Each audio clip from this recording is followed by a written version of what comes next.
1140 The Fan. Talkin Money! And we're back. It's Talkin Money with Jeff Tarbell. Right. How you doing? So far, no correct answers on our quiz question at 339-1140. Or you can text me at 441140. This company is getting themselves prepared for an IPO, and they've decided they're going to ask some of their employees for their restricted stocks back. Mark Pincus is the company CEO. They make Cityville, Farmville, Mafia Wars, Empires and Allies. They're making money doing virtual games. What's the name of the company? And if you work there and they're asking you for your stock back, according to the article here, if you don't give your money back, they will. They could dismiss you, and I guess maybe in some cases have. Now, if your stock's worth, in your estimation, you're going to make a couple $1 million once it goes public, and you're making $40,000 a year there, you might want to just hold on to the stock and go work McDonald's a little bit until you become a multimillionaire. So, what's the name of the company that produces all those games? And do not invite me to join you on any of those games, please. Thank you. Off the text line, Jeff, what's the median rent in Sacramento area for residential homes? I don't have the residential homes information in front of me, and a lot of these articles, when they're talking about cost of ownership or rent versus own, very often they'll use apartment rents as the amount they're looking for. The average apartment rent for a one-bedroom Sacramento apartment, $751, and an average two-bedroom apartment is $945.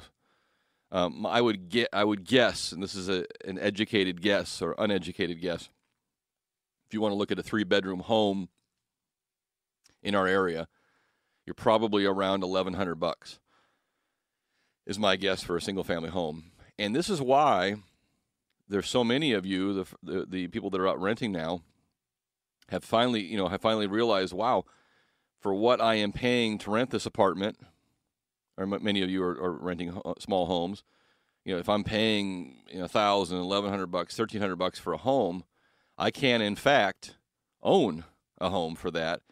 You start combining, the FHA program, which has 3.5% down, and if your income is under $90,000 a year, you can use some of the grant money programs that are out there, and and CHDAP and different things. You can get into these houses for a couple $3,000 at most, and you're in fact not out any extra money per month. You're renting, you're buying and owning for the same price you were renting or very close. Boy, then you get that interest tax deduction at the end of the year, which many of you are not familiar with or how that works. It'll be kind of like a bonus for you the first year if you haven't figured it out. You start adding it up, and all of a sudden, this makes some sense. And all I'm doing, if nothing else, if you say, I'm not going to make any appreciation on this house over time, if nothing else, you have locked in your cost of living for an amount that you can afford. The same thing that commercial guys, same thing we look at for our offices. Why do I want to buy a commercial office building? Well, rents, every rent lease you look at has a nickel a foot increase every year. Well, if I buy something, yeah, I've got some maintenance issues, but I'm also locking down that price and locking in my rent, my cost of being in business for a long time. That's why people buy buildings. Okay, there we go. I finally, when I give out the Farmville and the Cityville, everybody got Zynga correctly. So, correct. So Zynga is the company.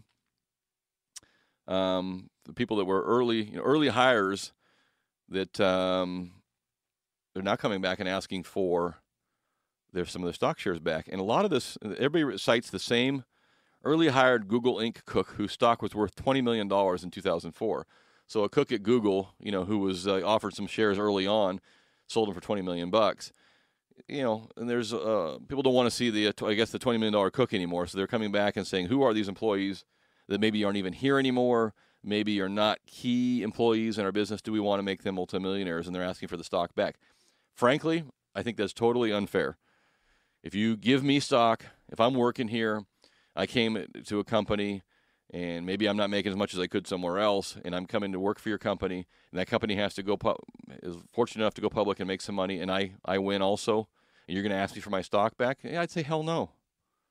I just think that is, I think that's totally unfair for the people that were contributed, and I don't care how you contributed, whether you were cooking food or producing the Farmville game. It doesn't make any difference there. So if you agree or disagree, that's fine. You can text me at 441140. We've got a few minutes left here as well. So that kind of sums up our cost of ownership advantages here. one other article I wanted to get out. A couple of them here. This one is funny because the article, the headline says the housing market looks near a bottom, and yet it goes on to say that things really haven't bottomed out. So you always got to wonder where the article lies. But it does separate out California and other non-judicial foreclosure states. Did you know what that means? Do you know what a non-judicial foreclosure means? Basically means you don't have to go to court to foreclose on somebody. In Florida, you have to go in front of a judge and you have to get a foreclosure. In California, you do not. And the article leads to believe that those states that do not have to go through that lengthy process will come out of the backside a lot faster and a lot cleaner. So that may be good news for us in California, unless, of course, you're getting foreclosed on. It just goes a little quicker. Home sales are up 1.4% nationwide, but look at the West, California included, 4.4% increase in sales, although the prices continue to trickle down just a little bit. So obviously we're not at the bottom yet, but sales have picked up 4.4% over last month. So that's good news as well. So all those things are leading us in the right direction. I did not get a chance to talk about the Super Blunder Committee, who did not resolve our debt issues. Anybody surprised? Raise your hand if you're surprised. Raise your hand, anybody? No.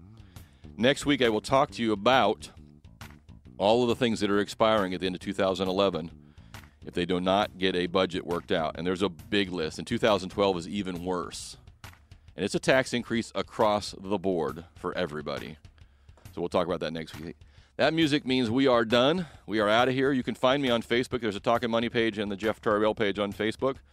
Or JeffTarbell.com is my website. 338-9400 is my number if you want to call during the week. And I thank you so much for listening. Have a great weekend, everybody. Get out there and support a small business.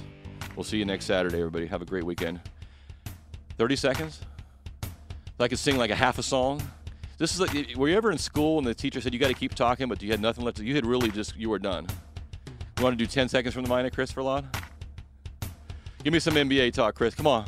Welcome back, NBA. Okay, that's it. See, we covered 15 seconds right there. We said nothing. We're out of here, but have a great week, and we'll see you next Saturday. Aloha. Talkin' Money.